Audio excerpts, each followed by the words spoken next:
Erik Erikson is surely right when he says that the basic ingredient of all vitality is hope.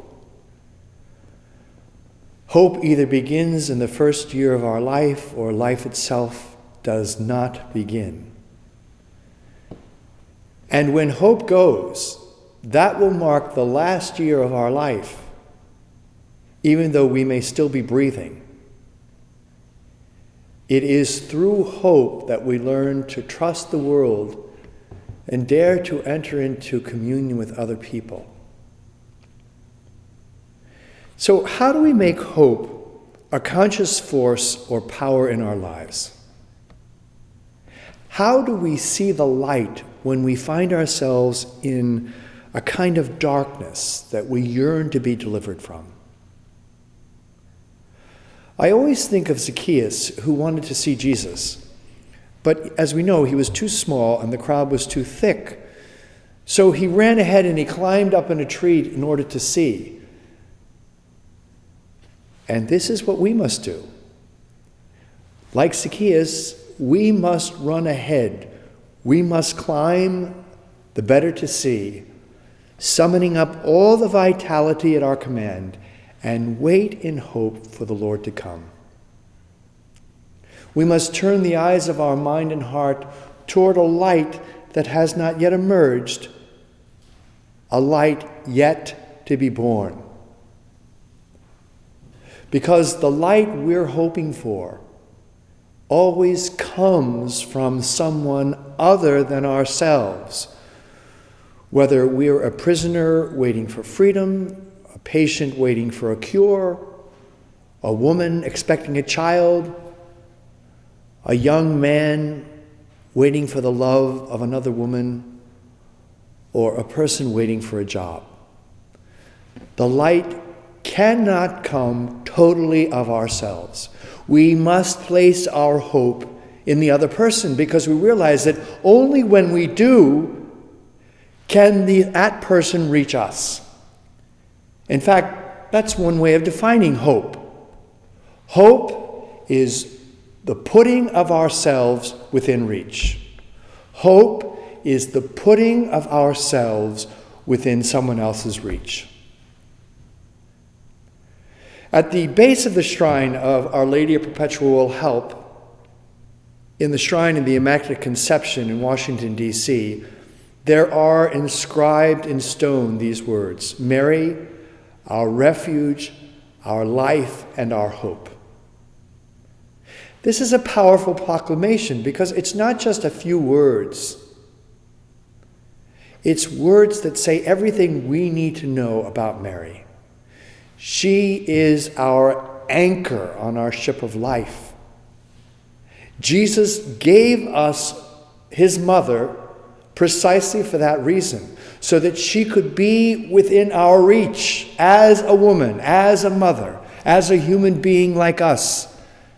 If we don't hope in Mary, our Mother Perpetual Help, if we refuse to put ourselves within her motherly reach, then she just remains a nice, pretty image, without the power to save us, to help us, and most of all, to love us as a mother.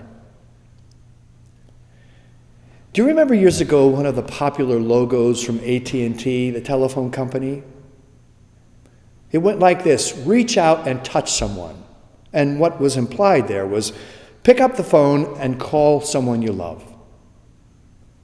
Well, during my high school years in the seminary, when I was 500 miles away from home, calling my family or them calling me, it wasn't allowed except in cases of emergency. Writing letters once a week was okay. And actually, it was really the only means of communication that we had. However, there was one person I did reach out and touch every day. And it was Mary, our Mother of Perpetual Help. Her shrine became my phone call to home. It was my refuge. It was my harbor of safety. She became my hope. And whenever I put myself within her reach, the first thing I always felt assured as I left her shrine that somehow all would be well. Rembrandt, the famous painter, has this magnificent painting, which I'm sure you've seen, and it's entitled The Father of the Prodigal Son. What's interesting about the figure that's painted, who represents God, is that he has one male hand which is pulling the son who's returned to himself, and one female hand which is caressing the son's back. Thus, God is presented here as both mother and father, loving as does a woman, as does a man. The challenge for each of us in seeing the God of mercy is to have the courage to let ourselves be embraced as sinners, no matter how serious our sin, no matter how often we've sinned. And you know what? I've discovered that Mary, our Mother of Perpetual Help, has that hand that gently caresses us and enables us, helps us to recognize the voice of the one who was searching for us. And so we come to know both a blessing Father and a caressing Mother, who sees with the eyes of the heart, and who, despite our sins and our shame,